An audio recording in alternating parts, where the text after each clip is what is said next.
So we've heard of cow tipping, Hmm. but have we heard of cow hitting, punching? What is the appropriate verb to use here? Um, I would love to say punting, Okay. but realistically, it's more like whacking. Whacking. Yeah, yeah. Okay. Just enough to draw a little drop. Of blood. Yeah, yeah, yeah. Right in the And middle of the eyes. and why are they doing that? Um, that's how you like turn a were. We call them werewolves. Okay. Like They, Luco.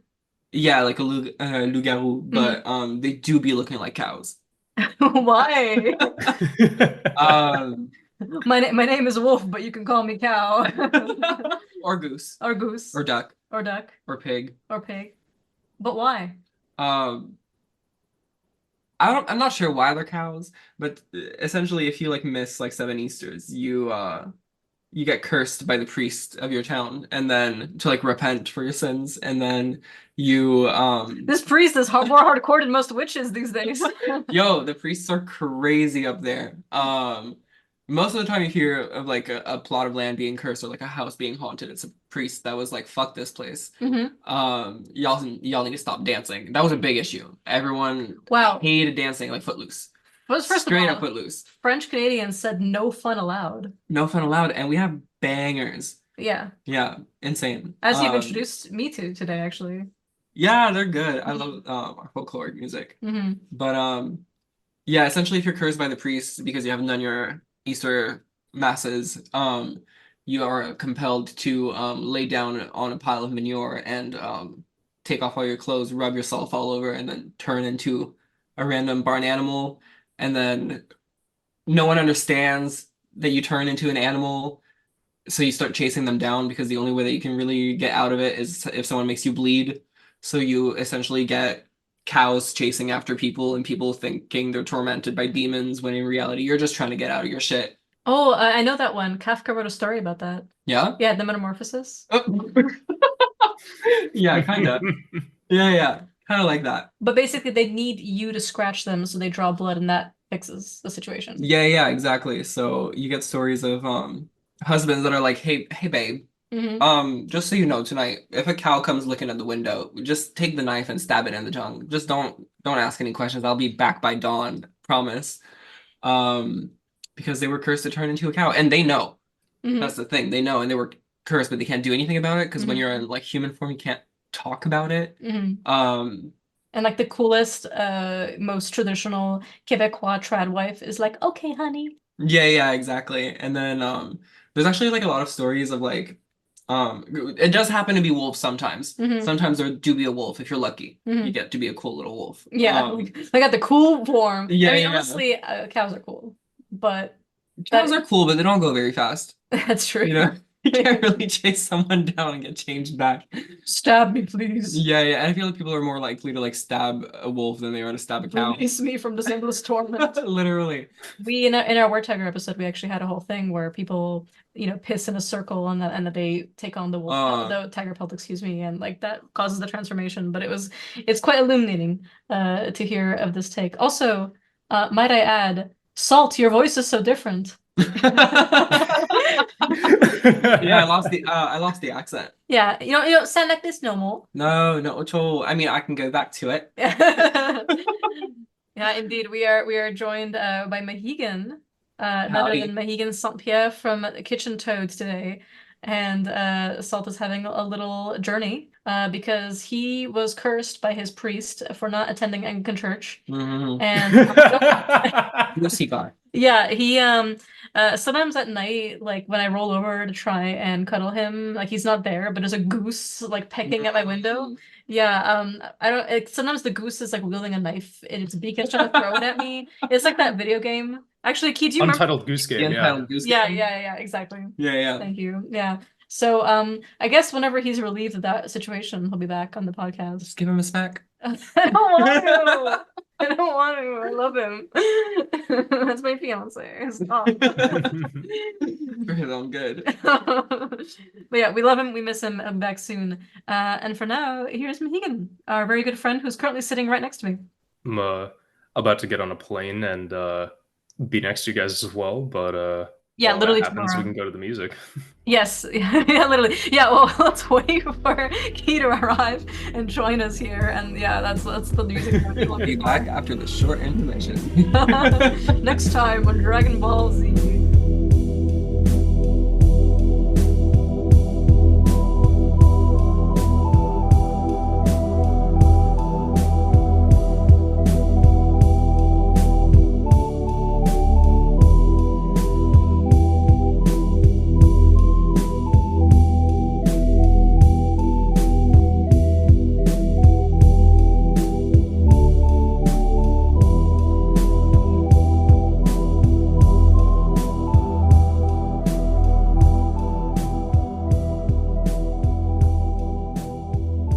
Be not alarmed at the frightful howls that you may hear.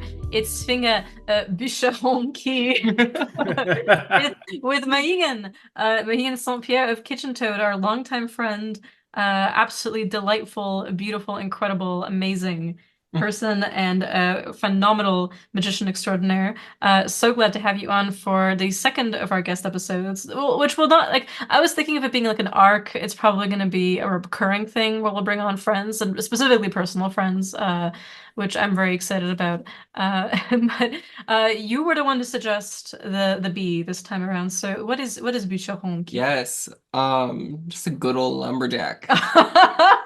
Flannel and hatchet and all. You know what? Yeah, have since we know him in person, that actually does kind of fit. It does. Yeah. Mhm. Yeah. Put on my plaid shirt, roll up the sleeves, and go emulate that one guy on YouTube Shorts who like erotically chops Yeah, trees yeah, in half. yeah. Oh God, I actually know who you're talking about. Uh-huh. Yeah, you could definitely. I could see that being part of your goetic practice. Patreon exclusive coming soon. Oh, oh no, please. Oh man. How Well, much? I mean, the Feast of Saint Sebastian is right around the corner. We'll see what happens. Oh, Oh. that's some good veneration right there. Yeah. It's like, oh no, POV, you are tied to a tree and he's launching arrows at you. That's so good. He's Well, getting his archery practice in. well, thank Yeah. you so much for having me on. I'm really happy to be here. Yeah, of course. And our topic for today, there's so much we could talk about, right? You know, and you'll be back for sure for many more features to come. But we were thinking about what could be the topic that we discuss, and I think French Canadian folklore and folk magic is such an underrated but awesome treasury of interesting information. And I immigrated to Canada when I was very young, and you were born here. Sure was. Sure was. They're very different places though. So it's one of those things that I think, although I learned French, Quebecois growing up in Canada, shortly after I learned English, actually, it was really interesting. So as soon as I basically was fluent in English, they put me in a French immersion program. So it's one of those things that I have not engaged with. I mean, I read around, but I've not engaged with French Canadian folklore as nearly as much as I should have. I've mostly studied the folklore of the area in which I live and this province. So it's one of those things that I'm like super excited to talk to you about, and has been a recurring theme in our conversations is land veneration by way of not just looking at ancestral beliefs, but looking at the ways in which they're so not serious sometimes. Oh, And letting absolutely. and letting that not be, because so much of like the witchcraft discussions and discussions of folklore always have this very particular serious, sometimes like over dramatic tone. And it's forgets that like even where I'm born from in the Balkans, it's like a lot of the folklore is just kind of funny, and the devil is not such a scary. I mean, he is terrifying, but he's also not this kind of like magister of all wisdom figure. Sometimes he's like goofy little guy that you trick, and sometimes easily. And sometimes there's a wittiness to it. And I find that to be the case in a lot of Appalachian folklore and a lot of other really interesting kinds of folklore that I think is there's a special beauty to remembering the power of the magician and the power of the shepherd or the farmer, who has the wisdom of not just like knowledge of agricultural cycles, but knows like the contemporary folk wisdom of how to get over these kinds of spirits. Not everyone that would identify with being a magician or being a cunning man, like this would not be terms that they would happily adopt. But the fact that like everyone knows someone in their family who knows how to do certain things to keep fairies away or to know how to do certain kinds of other remediations is a testament, I think, to the folk in the folklore. Right, because oftentimes people are really eager to identify with folk magic, but if you ask them who is the folk of your folk magic, it's very hard for them to identify that. Absolutely, yeah. And a lot of it comes down to stories that were told around a campfire for entertainment during like the winter months or during celebrations or like, when a lot of French Canadian folklore is recorded through audio recordings we have in like our national archives. And what's funny is that with most of them, you can kind of hear them slurring a little bit. Um, Mhm. they've had a couple of drinks, it's late, there's a stranger in their house asking them about, if they ever met the devil, and they're like, what the hell are you talking about? Have you Um, ever seen the devil boy? yeah, I was exactly. just about to invoke the Toadman episode and the various prohibitions against giving the information to drunks, yet most of the information being out there because of those very drunks who were given the information. Exactly. So, you know. Literally, the fact that the oath of like the Society of the Horseman's Grip and Word included a no drinking policy for when it was literally so interesting that so much of the information came from people who were bragging in bars, Mhm. but also just the ways in which like that was such a fun first episode to do because it just goes to show the folk here are not always like, Clandestine orders of magicians or whatever like that, or some kind of like secret society that is modeled on whatever kind of like contemporary occult order you can imagine, is very much tradesmen who got together and they weren't intending to do magic. This was not at the point, like the Horseman of the Griffin Ward was not a magical society. It Mhm. just happened to contain some people who had done a ritual that was magical or knew some magic, but it was not, and it contained Freemasonic elements that included aspects of mummers' plays and so on. But this was not considered to be an occult thing. It was hidden and secret in the sense that it was a society that was meant to help people get employed. But a lot of people were members in that time period, especially. So I love always going back to like the folk question. And it's one of the reasons why when we talk about studying languages on this show, it's like not just to talk to people about magic, but to talk to everyday people about everything. Like that's why Mhm. you learn some of the best stuff is just from random conversations. For me in little Portugal in my town or my city, and just going in there and talking to people and practicing my Portuguese, and then suddenly you learn something really, really interesting about that particular block, that particular history of that neighborhood, of immigrants coming in there, and of things that this builds on the history of the understanding of those land spirits that are not strictly necessarily about just spirits and hauntings and so on. Absolutely, yeah. And a lot of the time, it's what's practical for the witch isn't necessarily knowing that a certain spirit in like a specific place can do certain things. It's kind of knowing the spiritual ecosystem that's built around you and the way that the living are interacting with the subtle in certain places and how you can kind of build relationship with those things to then exploit within your own practice and your own paradigm of what you do. So, yeah. Yeah, it's like I've even had some really interesting encounters where it's not like people tell me explicitly, oh, there's this spirit that haunts this area in particular. It's people will be like, there's a bad vibe in this alley.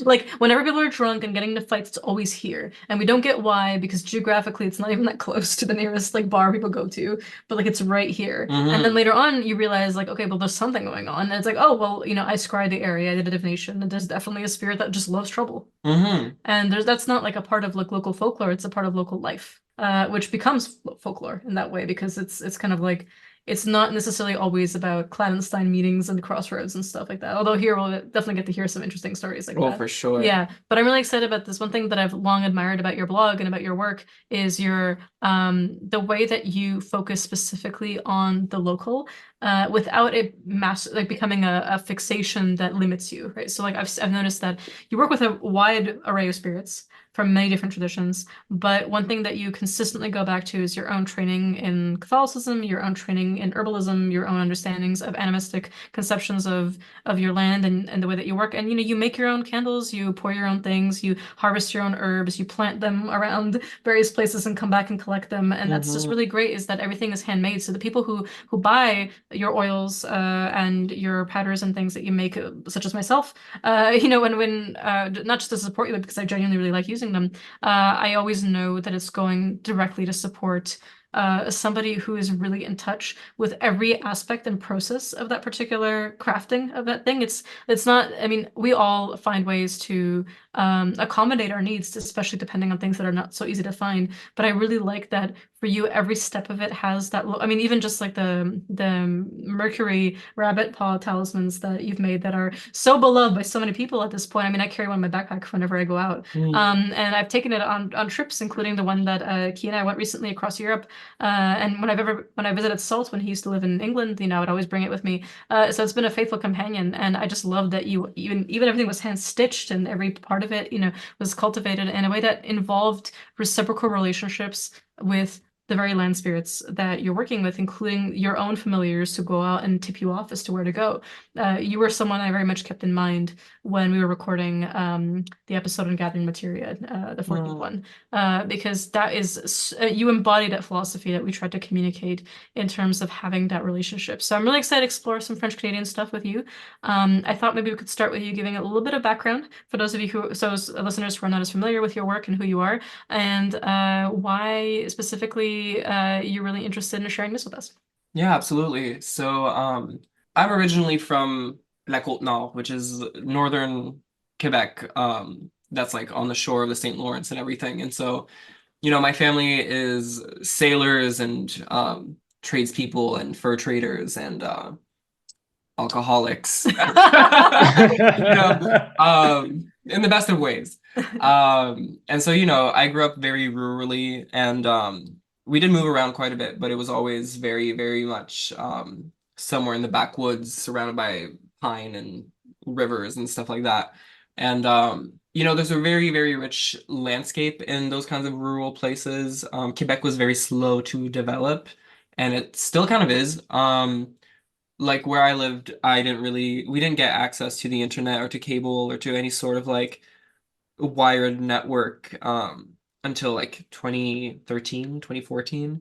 And so I grew up mainly like offline and in like very rural places. We like heated with wood, and I always hung out at like random like 90-year-old places, and they told me all these like crazy stories to like put me to sleep and all that. And so I developed this really, really deep love for all like the stories and legends and all that stuff that like, kind of like colored my understanding of the world. My parents raised me in a very animistic way, or like in an animistic system of belief, because we are indigenous.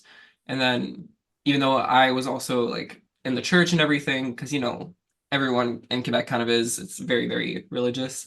All those like folk tales, my brain kind of interpreted as like, this is just how the world is, which is kind of like, that's what folklore like serves to do. There's lessons, and there's it like colors the world and your understanding of it, and then teaches you the lessons and how to interact with your place, and then gives you a sense of belonging.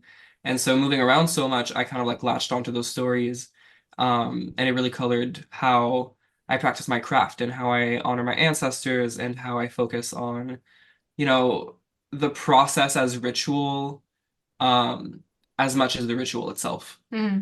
Yeah, Quebec is like a really, I would argue personally, I think everyone says this about where they're from, that it's like the most like culturally impactful kind of place in Canada.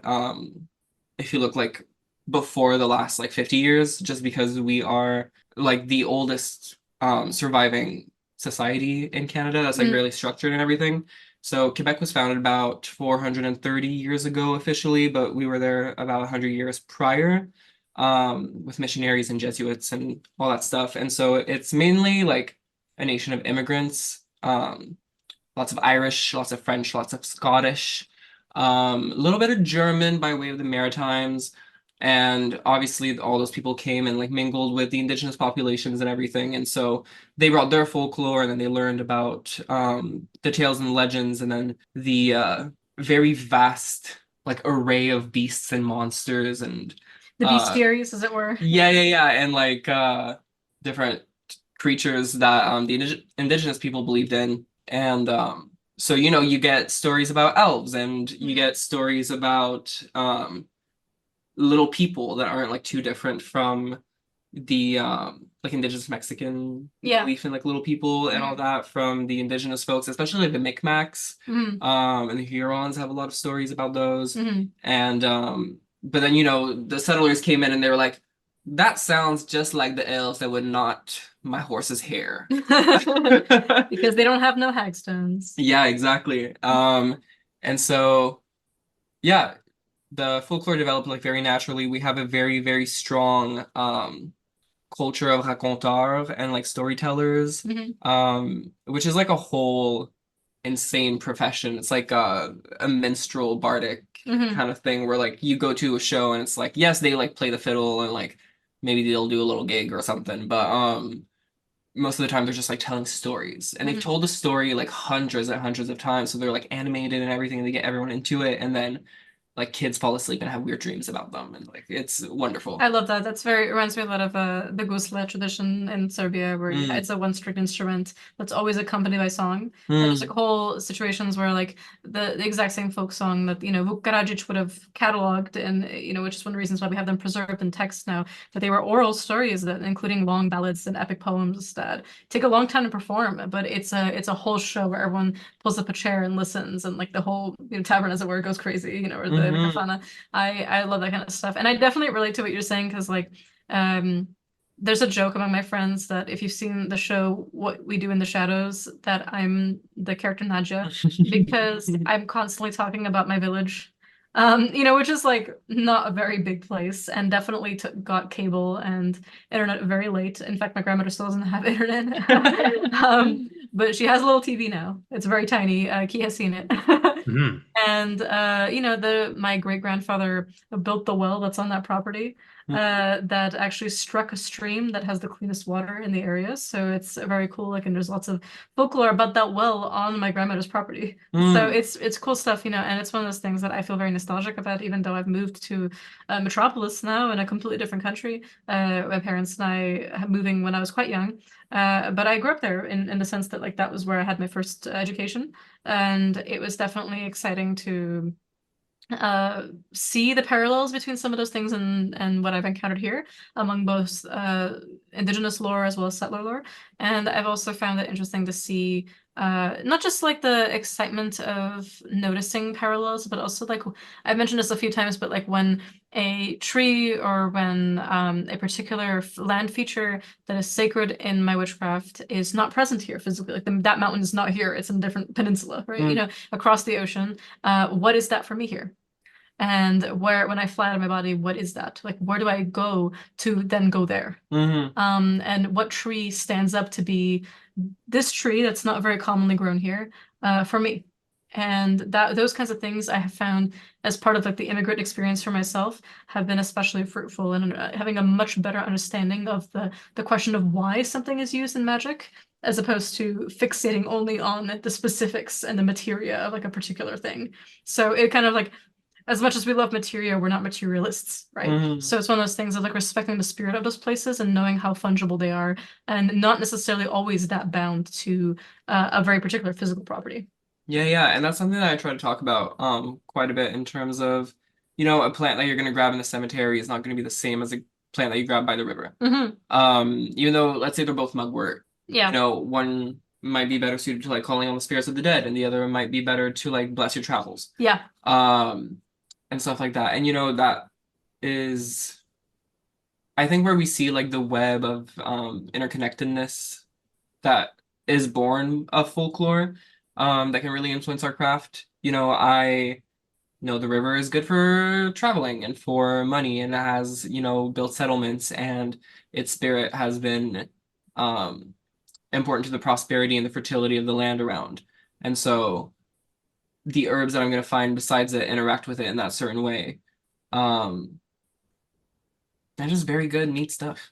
Yeah, 100%. And that's, I think, one of the strengths of your craft is where everything was from that you collected. Because a lot of us import herbs, right? Mhm. Nothing wrong with that at all. It's not to say that your magic will be weaker in any way, especially when you know how to revive those spirits and but there is something to collecting it in person. There is something hugely there to being able to talk to the spirit as you're grabbing it. And it is a violence, right? It is a death to do that to his plant. And that's why herbalism is seen as a violent profession in many traditions, right? You're tearing the blood out of the plants and doing things, but it's Mhm. also an exchange. There's also an exchange, and there's you're not, we joke about this in like the podcast, and I was like, all you do is take and you take. It's like, but like when it comes to the gathering material, no, there's an exchange. There is tobacco that is left, there is things that are done, And so I think, and there's an exchange with the spirits. So I think the fact that you can always always trace back where you've gathered things is extremely beautiful because, if you buy an herb online, how do you know that it was harvested in a cemetery versus a river, right? Mhm. Whereas there, like, you can even call on that in your oral charms, right? You can say, like, Mhm. you who I gathered at this place, remember Mhm. remember my hands that took you, remember my blade that cut you, remember this and obey me now. Absolutely. There's actually something that I'm working on right now that I'm gonna need to like go and collect a bunch of stuff that's growing in a fallow field that was allegedly cursed by a priest near where I'm living right now, which is in the Chaudière-Appalaches region, which is actually it's considered kind of like the cradle of like French Canadian folklore and culture, just because it's right near Quebec City, which is Mhm. like the biggest settlement historically. So it's actually it's kind of weird.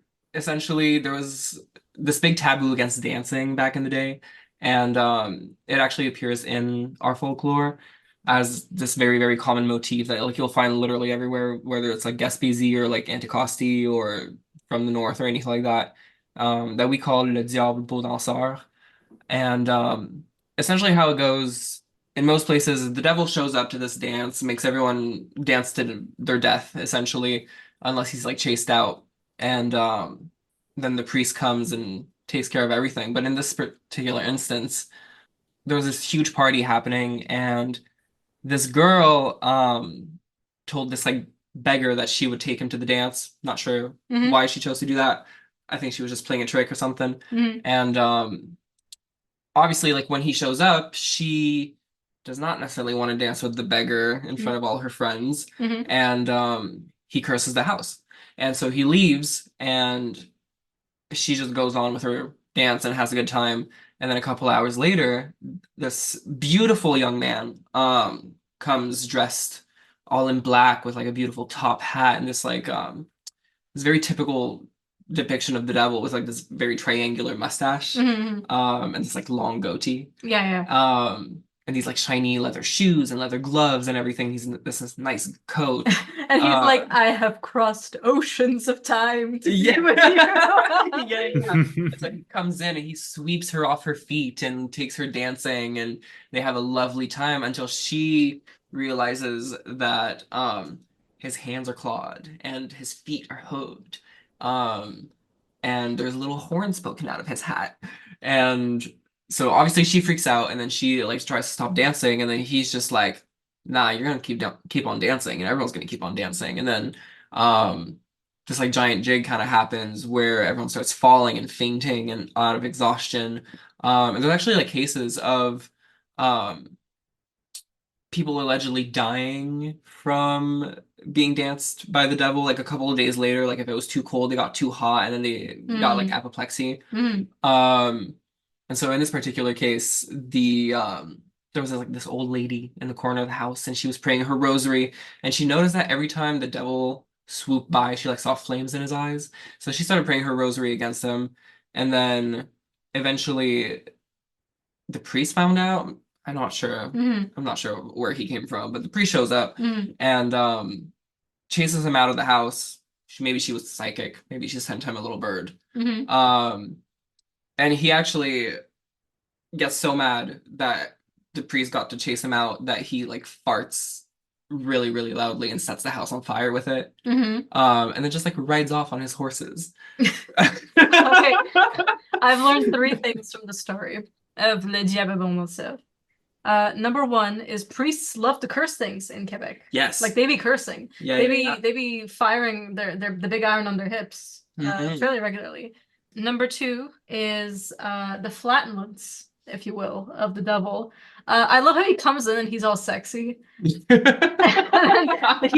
then he leaves. That's one way. Yeah, it's just like, and you know what? I don't even like it here anyway. Like lifts one leg, let it rip, and then just goes away on his merry way, like as like the Goat behavior. goat behavior, truly. And then like I'm seeing the scene with like the screen becoming black, but like a one circle closes in on him riding off into the sunset, and it just says like "fin," you know? Yeah. Yeah. But yeah, to like finish that up, essentially the field is like near where I live, and the priest was like, y'all better stop dancing, and he cursed the field of the house where that happened because they brought to the devil to their town. Yeah.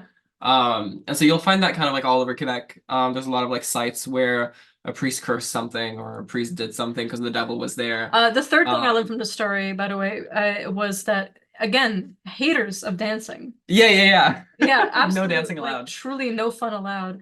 Um, you know what would be interesting is if you went around and collected like the dirt from 7 places that a priest cursed or something. Yeah, That would be quite the material. that would be great, Yeah. actually.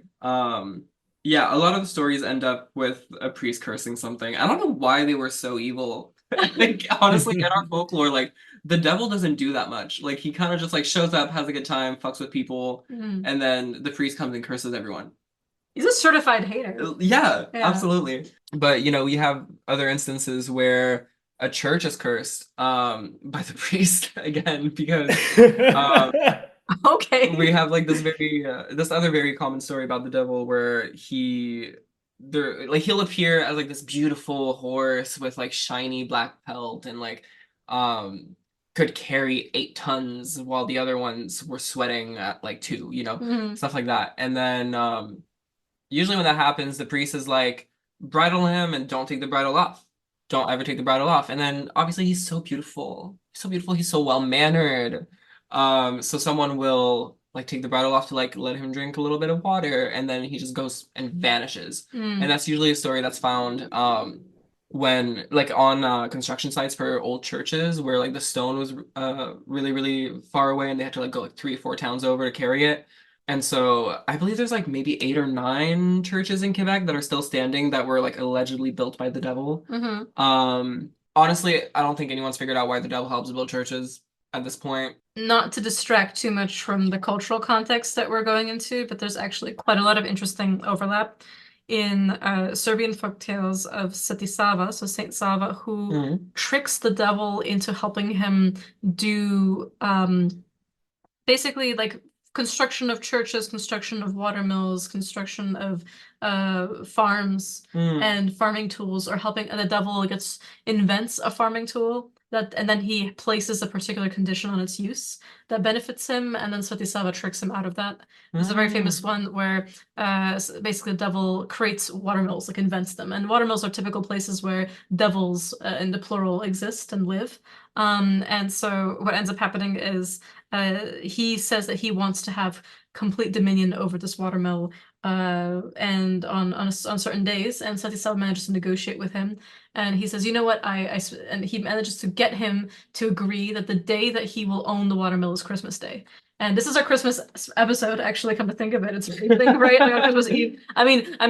Your Christmas Eve. I mean, it's technically, listen, I've been living here long enough that it's also my Uh, Christmas Eve, but my Christmas is certainly still January 7th. Because, not like the other girls, I'm Orthodox. But it's one of those things that I just love is that the devil is very smug in this situation. He's like, yeah, I get it on the Lord's birthday. Like that's when the mill is mine. Like, isn't that powerful that this is the day that I own it? And then completely forgets that nobody works on Christmas. So he doesn't get to steal anyone's soul or manipulate people the one day that he's there. It's like empty. no. So it's one of those things of, again, like a saint in this case tricking him, right? So I can see these, but your stories involve like some pretty hardcore priests, to be honest. Yeah. Like they go in there guns blazing. There are like a lot of stories as well of sorcerers and priests going at it. Hmm. Um, and a lot of the time in Quebec, like the ones that are rumored to have like magical books, like Le Petit Albert or Le Grand Grimoire or any of those are usually priests, which I think is like relatively common, but they're the ones who are mostly rumored to be able to use them. Um, Honestly, tricking the devil is probably more common than the devil tricking anyone. For us, like there's a tale that was recently shared on the Courir le Loup-Garou blog, which is really, really good for like French Canadian folklore and like witchcraft practices and stuff like that. For sure, I'll put So that on the show notes for our patrons. yeah, yeah, That yeah. I love that blog. Huge shout out to them. And essentially, like, this man got rich because he tricked the devil into collecting his soul if his bargain was fulfilled. But the bargain was that he would fill his hat with coins and gold and silver and all these things. So the devil would come every night and fill the hat with gold. And the next day, he would show up and it'd be empty. So he'd fill it up again and again and again. And that went on for like a couple of months until the devil was like, yo, what the fuck, my guy? Um, and it turns out that the one who gave him the hat actually like cut a little hole in it and put a drawstring around it. He would empty it out every night. And the bargain was like specifically that the devil could steal his soul if he fulfilled his end of the bargain, but he never filled the hat because the hat was bottomless. And so you find like a lot of different examples of that all throughout the folklore. You just described my retirement plan. No, same. That's literally the plan. In this economy, yeah, better make a deal with the devil. That said, like we do recognize that the devil is the devil, and has power and like is especially good for like witchcraft and stuff like that. A big influence on French Canadian folklore is like the Black Pullet. And so the traditional kind of rumored method of obtaining magical power is to, take a black hen to the crossroads and then essentially like hold an auction for it, but like a silent auction where you kind of just like shake it around and then eventually the devil will show up and buy it from you for a large sum of money. Or you can also sell it to him for 7 years of power. And so you get 7 years of witchcraft prowess and of being able to like, cast evil eye and like cast spells and commune with spirits and like enter the other world and stuff like that. And then 7 years later you have to renew it or the devil takes your soul. And so that in and of itself is kind of a trick because essentially what is rumored to happen within like witchcraft families, which there are no like recorded witchcraft families in Quebec, like that's just like not a thing. But in folklore there are. And essentially they would wait until their child was old enough, like was the age that they first did the pact, and then they would send their child to do it. So that because the devil could only take your soul once you died and you didn't renew your pact. So you just renewed it until your child was old enough to take the mantle, and they would, because the devil would think that they were the same person as you. And you just kind of like keep going and keep going. So the devil's kind of dumb. I was just imagining like a whole breeding program of black hens to keep this up so you always have your requisite one to give. Also, I think worth noting is there are absolutely, to my knowledge at the very least, no written or records of witchcraft families in Serbia either, but I know of several on a personal level that have, and the reason they're not known is because they're meant to be operating in secret, right? So it's one of those things of like you don't want anyone to know you're a witch. It's not something you put on your profile picture, it's specifically because it's something that identifies you immediately as having access to malefic powers that can harm the community. So you wouldn't want you would want to show up every Sunday to church in your best to maintain the image of not being a witch. Yeah. And as we know, the priests in this area are already trigger happy enough. Yeah, literally. Thank you, Key. Big iron on his hip. Big iron on his hip. I love that very much, and I think it goes to show the fluidity of identity of the devil and the devils plural that appear in these places, as well as the power of. I mean, often we hear the farmer, the shepherd, right? These the tradesman who has this particular skill and this cunning to deal with these spirits, and also the ability of people to figure out. Often in grimoire practice, you hear that the sense of smell for certain spirits, especially generally those spirits, is much sharper than their sense of sight. And so they don't see things as well as they smell them. So there's ways to trick them that way. But I like that a lot. I was curious what so the Petit Abbé and the Black Pullet, what are some of the other texts that you would say have had a huge influence on a lot of this stuff, or that appear in their like kind of oral form, as in like somebody I know owns the Black Pullet, that kind of thing. Yeah. So the Black Pullet and the Petit Abbé for sure. The Grand Grimoire is like a big one. We love that. I mean, our whole show name is a reference to the Grand Grimoire. The Grand Grimoire is like the big, like infernal one. As well as the Dragon Rouge, the Red Dragon. Yeah, love it. Which I guess like is kind of the Grand Grimoire, kind of. And then you also see a lot of references to Pope Honorius. Yeah. What was his book called? The Grimoire Pope Honorius? Was that literally it? Yeah. Yeah. Yeah. The Grimoire of Pope Honorius is another big one. But apart from that, like, you see a lot of like Farmer's Almanac stuff. Yeah. And very like normal agricultural farmer stuff. But the big like rumored ones are definitely the Black Pullet and the Grand Grimoire. And then the Petit Abbé is not like a rumored one, like that was genuinely like in print in Quebec. No, for sure. And like distributed because you get the one that's kind of like from France where it's very much like the folk magic equivalent to like the Grand Albert, which is the more ceremonial one. But then the one in Quebec is literally like how to save for your household, how to varnish your wood. Like it's very that. But it does have like a couple weird like folk magic things as well. Like for a dance to girl in the nude. A girl to dance in the nude, rub a lamp with grease from a wolf's eye, like stuff like that. Okay, I love that. Hold on. Saving that into my memory. It's a bit of a digression at this point, but one of the other things I wanted to bring up with the devil in the guise of a horse, or other such animals helping in the construction of churches is sometimes the foundation sacrifices. They'll be done under the cornerstones of stone churches of rams, sometimes otherwise, chickens, roosters, etc. But most notably horses, in order to give strength and stability to the workers and those constructing the building as well as the building itself. So I think there's some parallel there in creating, not quite a devilish being, but a very angry, animal spirit or spirit in the guise of an animal to guard a particular place or patronate. Yeah. That kind of reminds me of like church grims and like sacrificial dolls and Yeah. stuff like that. Yeah, we have a whole thing where I'm from of like particular. When I say where I'm from, it's like it's the particular lineage that I was trained in, I suppose, because who knows what other people in the same country are doing. But there's particular animals, sacrifices that are given to particular doors in the house. So what is the front door versus the back door?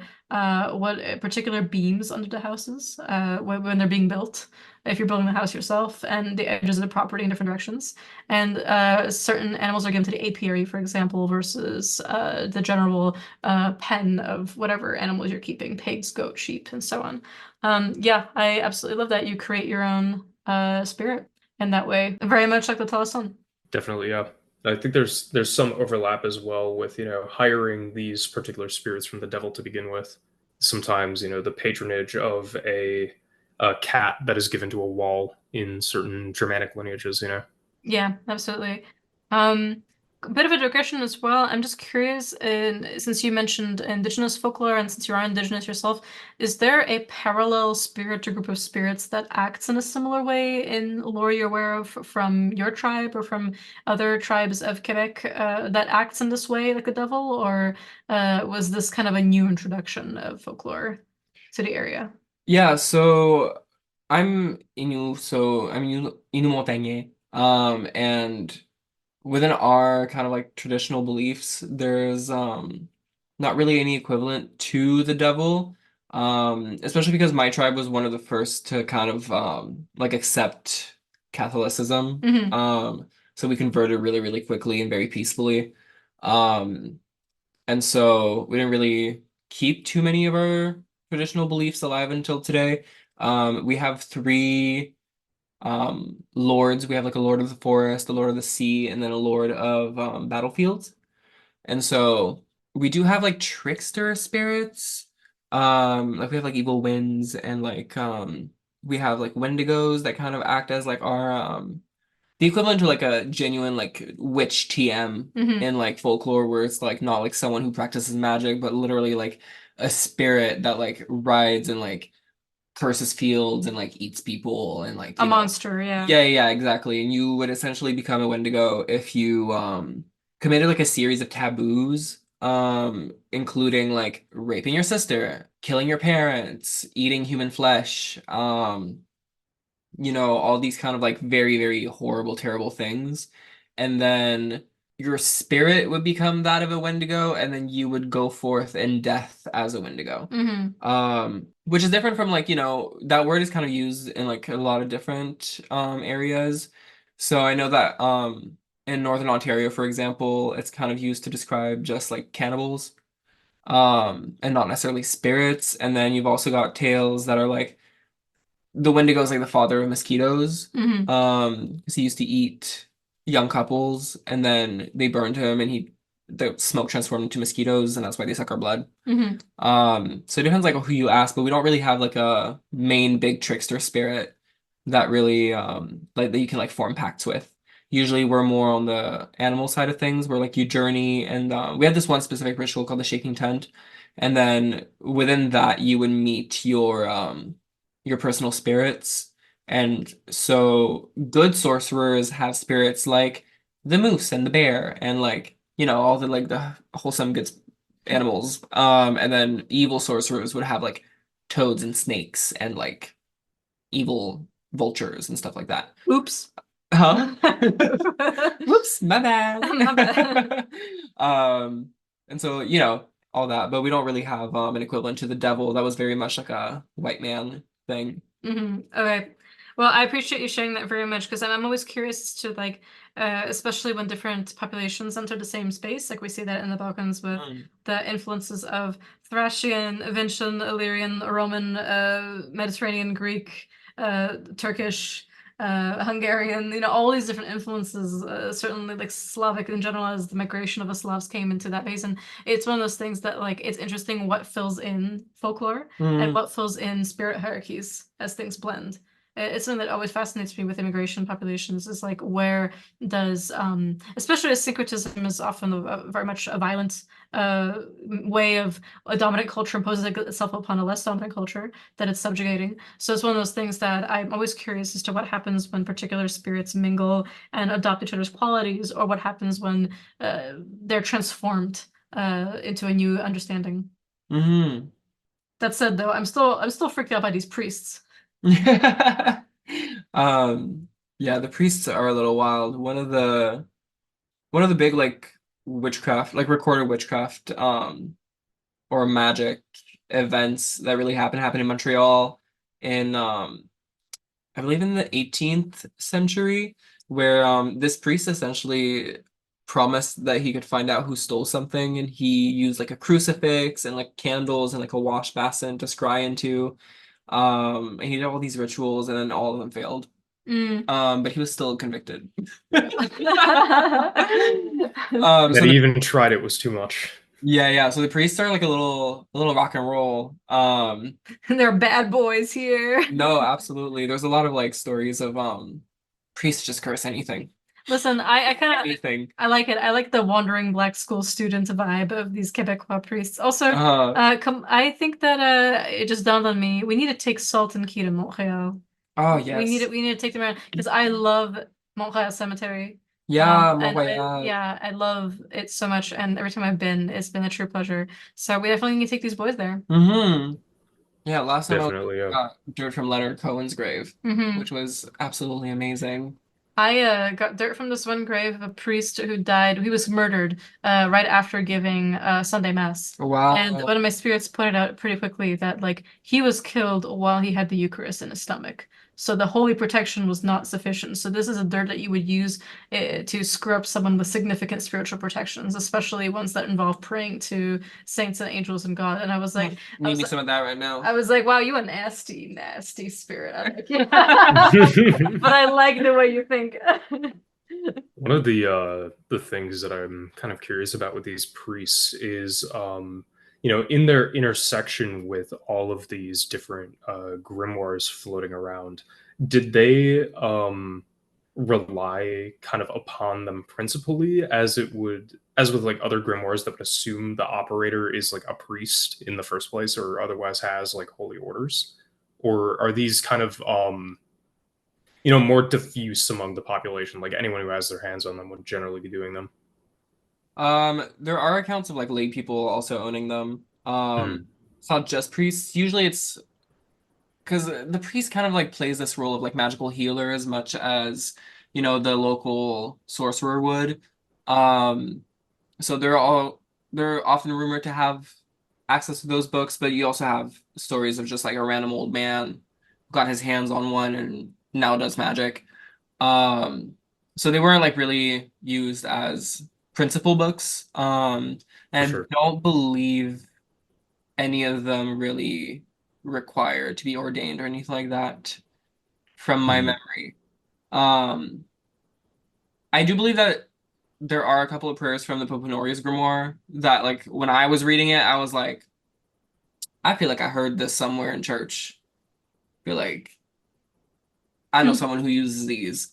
Um, because we're very much like Latin Mass is very much a thing, and like Quebec has a strange past with folk Catholicism and what's okay and what's not okay, um, especially in the like very rural communities. Hmm. No, this is all really great stuff. I love this devil folklore, but I have to say, my favorite is yet to come. The handsome devil Gary Oldman as Dracula, coming to sweep a young girl away and then toot off on his merry way, for whom the bell toots, as it were, of art, is great. But you told me that there was a stone or stones plural perhaps, where the devil leaves his ass print. And Yeah, that's yeah. the one that I'm most curious about because when I think of like leaving your booty prints on like the sweaty metal chair, I think I want to know if kissing it grants you powers. Um, I cannot say that that is something that I have experimented with. But there are like multiple stones where like it's rumored that the devil left his footprints in it or his handprints, but there is one specific stone in the Beauce region that is rumored to have the devil's ass print marked upon it. Hmm. Um, and I would be curious to know if you kiss it, do you gain power? I just want to know. I mean, maybe you can test that for us. Maybe. I'll update y'all. Yeah, yeah. Keep us posted on the Discord. Well, in that case, what I'm curious about is we've heard of the Diable, as devil. Are there other names that he might have, or is it specifically just kind of Diable? Yeah, there's actually like a couple of like affectionate nicknames for the devil, especially as he appears in folktales. And so usually you'll hear like the Diable or El Yaub if you're like really in the country. We start like pronouncing our letters a little less and all that. My personal favorite is Charlot, which is like kind of an affectionate nickname that we give him when he appears in Tales That You Tell Kids. Hmm. Which is like just it's just a very standard name. I'm not sure where it comes from. If you have any info on that, I would love to hear about it. We'll look into it. But one of the rituals that actually like I've used personally comes from a record of actually it's not French Canadian, it's from New Brunswick. Hmm. But like we're stuck with one Yeah, another. yeah. Um, We're locked up in here, whether we like it or not. Yeah, yeah, but it's essentially this man who tossed a bunch of coins into a river to like and called on Charlot to do something. And so I've actually talked about this on the blog a little bit, but this one time I wanted to like conjure up a storm, and so I grabbed like a handful of quarters and I went down to the river and I was like, Vieux Charlot, je t'appelle par ton nom and all this stuff, and I conjured him by the like his couple of like his folkloric names, and I cast all these coins into the river, um, and like conjured up a storm. Yeah. Hmm. Which is very like traditional. Like usually if you're making a deal with the devil or if you're like calling on the devil for something, you'll like throw some coins into the water, throw some coins at a crossroads or anything like that. There's like a fair bit of dealing with the devil to do things, which I think is kind of an evolution of just being in a very, very inauspicious, strange land for people. Like soon after the colonization of Quebec, we do have a couple of accounts of women sticking dolls full of pins and using red felt to represent other women that they didn't like in the community and like, throwing them in the fire and stuff like that. Um, Hater behavior again. Peter behavior, absolutely. But like classic, Classic, you know. indeed, yeah. And we do have like a few witch trials as well, soon after people showed up. But like what I find interesting in them is that to me they don't really sound like malice. They kind of sound more like acts of desperation. Hmm. Um, As magic often is, yeah. yeah, yeah, absolutely. was So, just gonna say, I really like the kind of on the related note of act of desperation, this kind of like commerce angle that almost permeates through all of the dealings with the devil that we've talked about so far, where it's mhm. like either a reciprocal auction in the crossroads of like you buying service with like the last coins that you have, or you selling off the animal to the devil himself because maybe no one else is taking or there's no better use. or it's the only thing you have left to do, you know? Hmm. I Hmm. guess it goes back to kind of the, the mercantile nature of like why people were even like entering this region in the first place for the fur trade itself.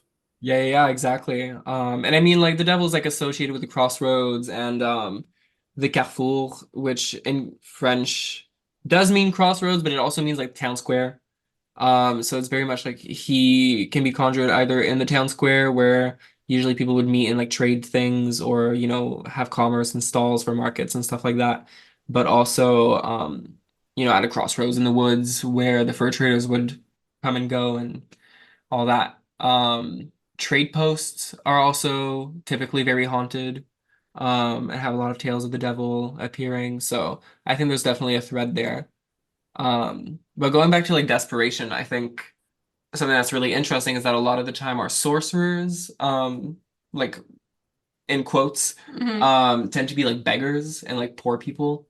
We have like a folkloric figure of le quêteux, which is like this beggar that would kind of like travel between towns, which keep in mind, like in Quebec, the way that things are built, like there's 20 kilometers between each town. Yeah. Um, and so like they would just basically hop from one town to another and like sleep in one and then sleep in the other and keep going and you had to like give them alms and everything. Culturally that was like the right thing to do. But then when you didn't give them alms, a lot of the time they would like curse your house. Or throw an evil spell on you or cast the evil eye. Because we do have a belief in the mauvais oeil. Um, and so a lot of the time, like weird people, especially like the sick or the handicapped or um, the unkept and stuff like that, tend to be the ones that we consider to be like evil sorcerers, which is very prejudiced Hmm. and very crappy. But to be fair, I want my alms too. I would be casting spells. Mhm. Um, And to be fair, it's the place of the socially downtrodden in the first place to be regaining agency what way they can. Absolutely. Hmm. Yeah, there are like tons of accounts of people not having enough money or only being able to like give food and then like pissing off someone. And then their crops would fail or their pigs would get sick or their cows would only draw blood. Um, all that kind of fun So the rural cows stuff. are drawing blood, but people aren't drawing blood from the cows. Yeah, yeah, that's what I mean. Yeah, yeah. Um, like all kinds of those fun rural things. And then that means that there's also like a lot of counter charms against that. Hmm. I think like the most typical and common one would be um like either boiling a bunch of needles, Hmm. or sticking a ton of needles into like a piece of red felt or a pig's heart, and then either sticking that up in the chimney, or boiling it again. Hmm. Um, and then it's said that the person who cast the spell on you would come and like knock at your door and like run into your house and try to like take the felt out of the fire, Oh, out of the water, or yeah, that's just like a witch bottle then. Like you yeah, start yeah, with yeah, just urine and then she comes knocking and identifies herself. Like now you know who the culprit is. yeah, yeah, yeah. Yeah, yeah, And I mean, Like I've used. exactly, I Oh, was go just gonna ahead. say exactly the same methodology is even recorded in like the Hyatt material in Yeah, like yeah, yeah. Illinois, where it's like the pins in the heart on the frying pan, and the person is meant to come knocking. Kind of a technique the world over. Yeah, yeah, absolutely. I mean, you see it like in Nova Scotia as well. You see it in the Appalachians, um, pretty much everywhere. And I mean, I've used it, and I have definitely had people run in my door, at least in my dreams, yeah. which is very telling and very helpful. So, You're would like, highly recommend. interesting. Who comes rasping at my chamber doors? Yeah. Yeah. You know, it is our Christmas episode as well, somewhat unintentionally, but also very intentionally. And I heard that you brought a Christmas tale for us. I sure did. So I translated a little tale from an oral recording concerning the chasse galerie, which is a very common folk tale that you hear usually around the holiday times, around New Year's and all that. Sitting by the fire with a little fiddle playing in the background.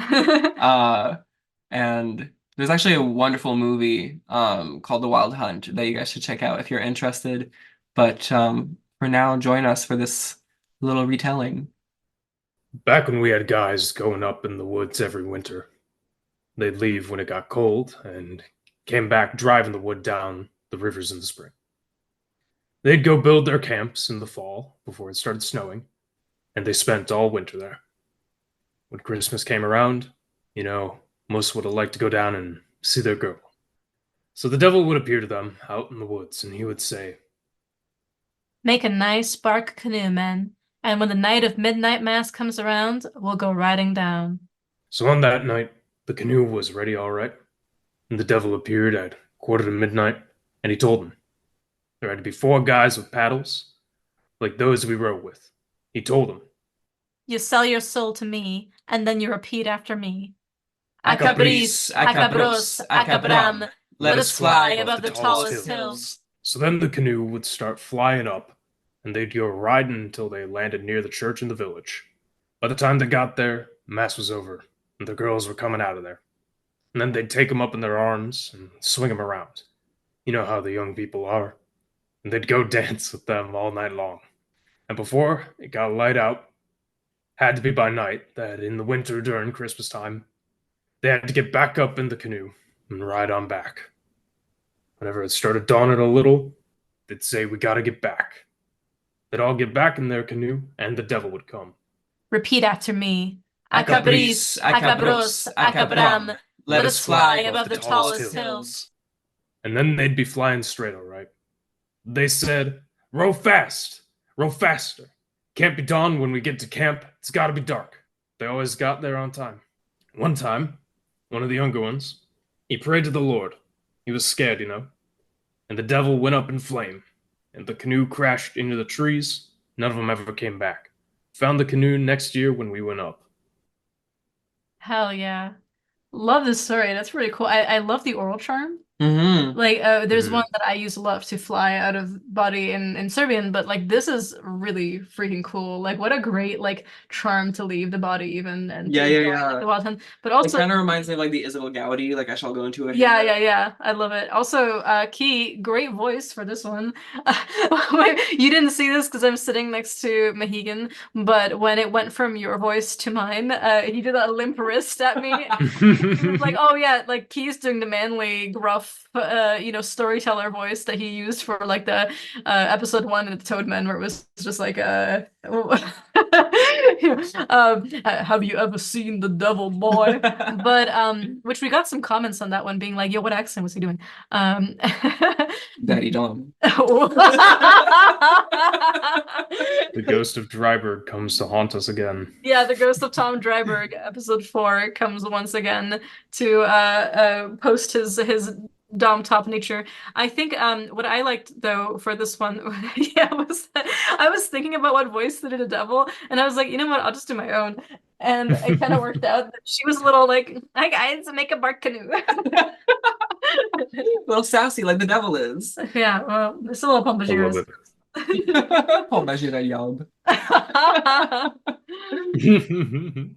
It actually kind of reminds me as well of a Dutch oral charm that I know for kind of the same purpose of spirit flight, Mhm. where it's like the same kind of structure of learned directly as a result of the pact of the devil to do exactly the same thing as described here. Row through the sky, or sometimes ride upon goats or bucks or stags or things like this. Mm.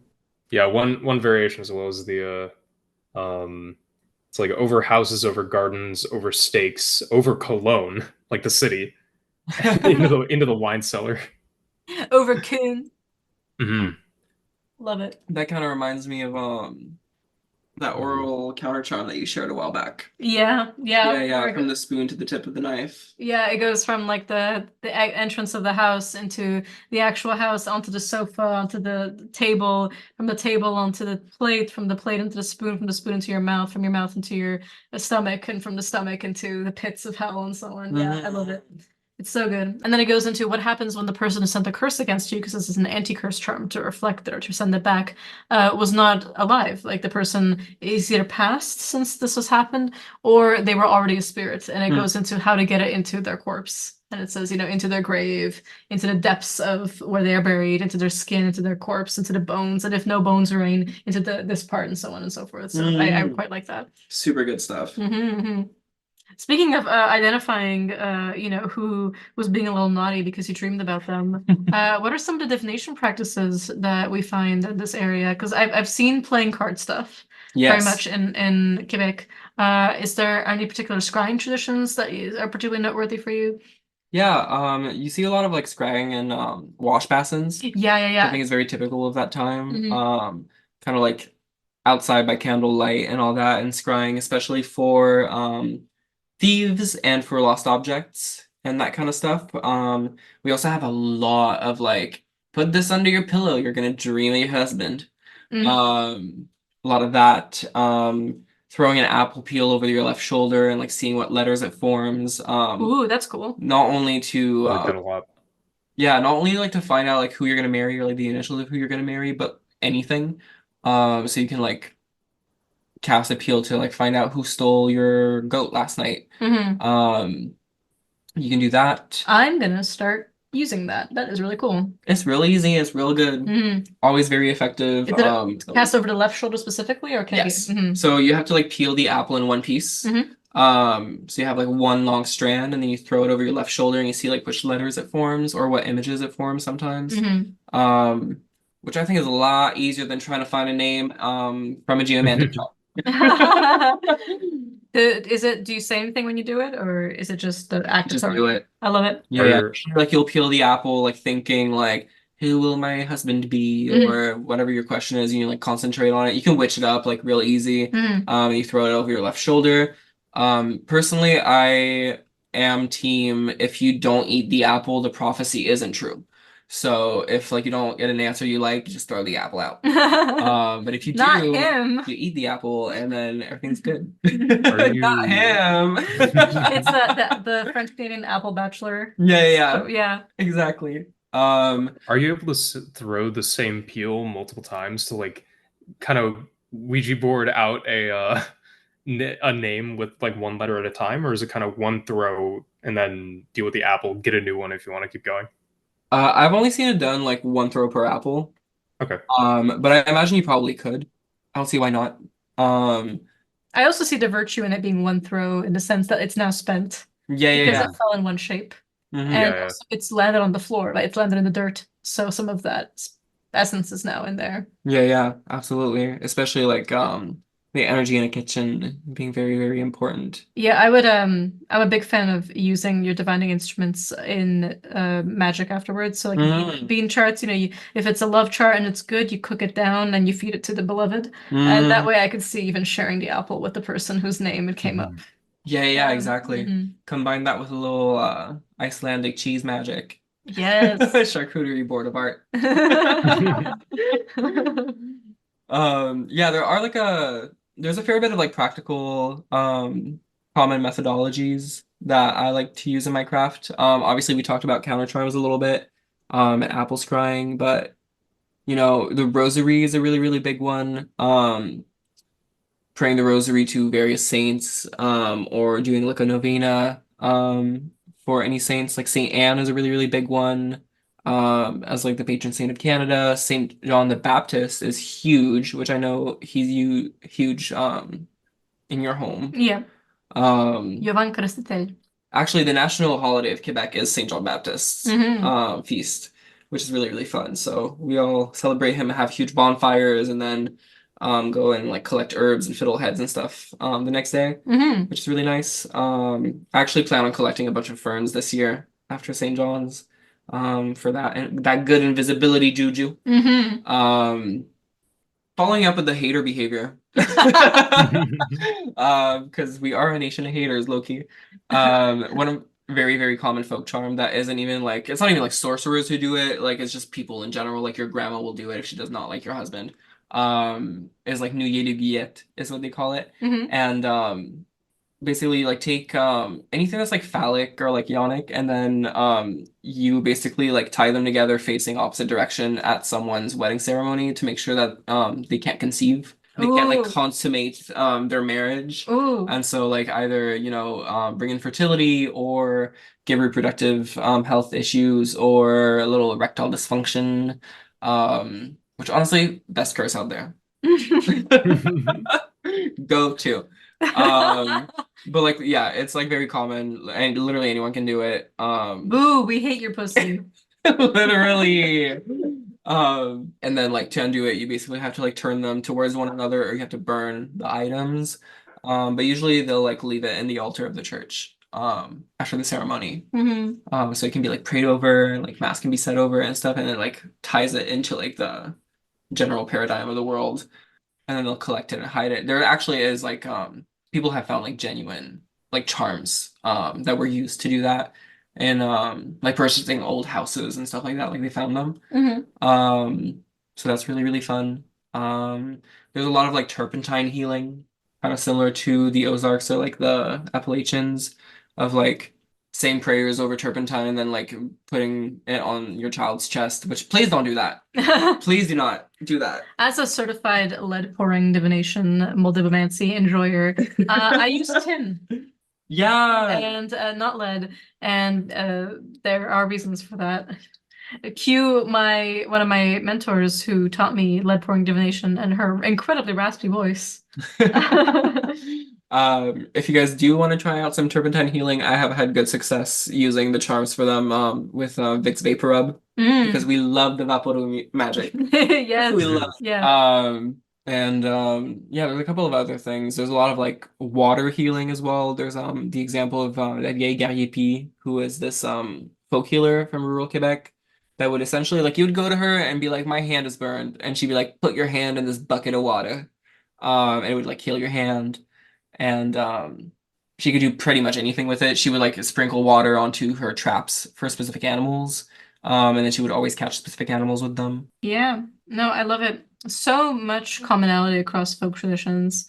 And not only that, but like I love the practical nature of a lot of this. There's always an intention that is not particularly esoteric, frankly. Like it is pretty straight to the point. Yeah, well that's like the fun of folk magic, right? You're not concerned with like theurgy or enlightenment or you know, pacts with the deepest, darkest, scariest spirit you can find or anything like that. It's just whatever gets your day going. Iamblichus screaming, crying in the background into his pillow. Well, you know what? There's room for both in all our lives. Absolutely. I think the right balance to find is being the scary monster under the bed and also making your bread rise a little faster. Indeed, indeed, very much. Well, this was fantastic work. Thank you so much, Mahi. You are an absolute treasure trove of amazing stories and wisdom and excellent, always practically minded folk magical tips. Highly, highly recommend to all of our listeners to please check out his work. kitchentoad.com is the website and the store where you can see his blog, his wonderful parlor of wares. There's something new coming, right? Very soon, or perhaps by the time this episode's out, really. Yeah, I'm currently working on my next fixed star collection. We are premiering Vega, the Falling Vulture, who is very important to a land spirit that I work with. So I'm very, very excited to share that with everyone. If you're looking to tame a little beast, if you're looking to get better at your singing, who knows? I love that so much. It's something that you mentioned just now sinks so deeply to my own practice, which is you said it's a star that is important to one of the land spirits I work with. Identifying the stars that are important to not just land formations and spirits, but like specific mountains and specific places and so on are so key, especially when when a star is rising. The Hilalica rise is not that relevant when you're facing a mountain because the first time you will physically see the star will be later because it's not on the horizon. So that's one of those things that comes up a lot in the work that I do is like when is it actually above the horizon for your eyes because you can't work with it until you see it and a lot of the stuff that I work with. So yeah, beautiful work, amazing. So and also Instagram.com/kitchentoad. You can see all the links on the website. Please do check his stuff out because he is phenomenal, as you've doubtless heard now.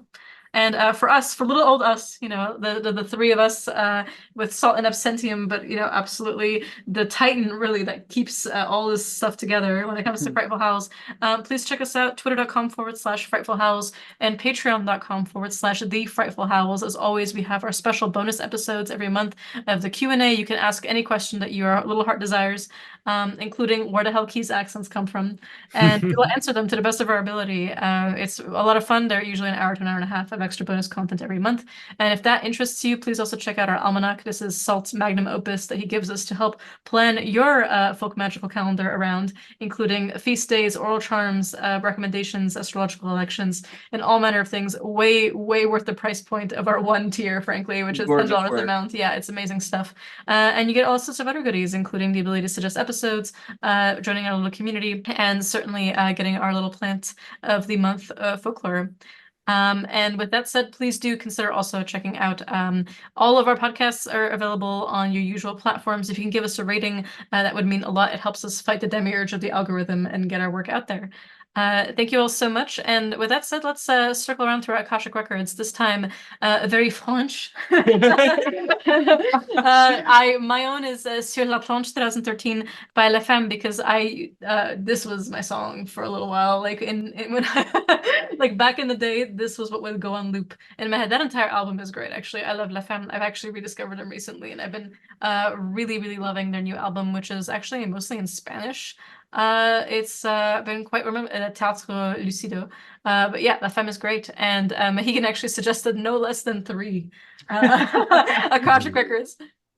My Akashic Records for this episode are Le Rêve du Diable et le Sirop d'érable by Le Rêve du Diable, which is a wonderful jig.